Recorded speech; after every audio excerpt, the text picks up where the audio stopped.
Brian Carper here with your tip of the week.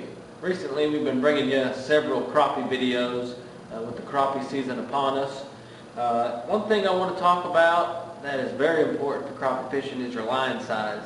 And in addition to line size, different types of line, monofilament versus braided line.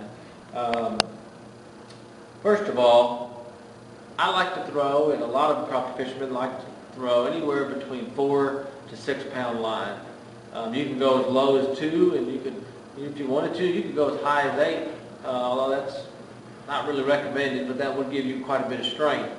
Line size is very important because the lower you go, the more you're going to feel, the more sensitive you'll be able to feel down on your handle and your rod, the more you're going to be able to feel that bite, you're going to feel the stumps.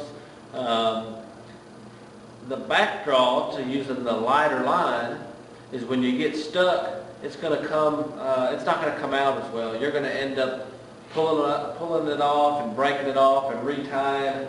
The pro, on the other side of using thicker line, 6 pound line or even 8 pound line, is you won't be able to feel as well. But when you do get stuck, you can usually pull back on your line, and with the 1/16 ounce or a 32nd ounce, or maybe even an 8, you can bend that hook and you can get your lure back. One option that you can use that can really help, it has its pros and cons as well, is switching from a monofilament to a braided line. We like to use different types of braided line. This is old-fashioned spider wire. This is a Strand Super Braid. The braided line allows you to be able to use a thin diameter and give you a lot of bang for your buck. It will give you 10, 20 pound test and maybe 2 pound diameter. So you're not going to have to worry about breaking your line. The sensitivity is great, and when you get stuck, you can pull it out, and it will, 99% of the time, it will pull the lure out of the log. Maybe not the rocks, but the logs, which here on Percy Creek is what we're fishing a lot in the springtime, around stumps and brush piles.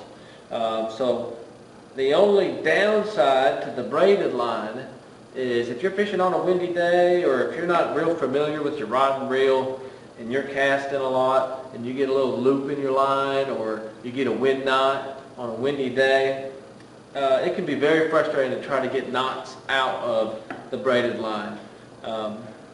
You can pick at it and get them out, but once that knot cinches down and it really gets locked in, you can kind of just cut it from there and retie and hope you didn't lose too much, because you're not going to get it out. And it's not cheap. Braided line is expensive. So that is the con to that. So I would probably recommend that for people that do fish a little bit and are familiar with their equipment, and to give it a try. It definitely is worth it. So those are the two different types of line, your monofilament, your braided line. I like to stay in the 4 to 6 pound range. I don't go down to too much, and don't go up to 8.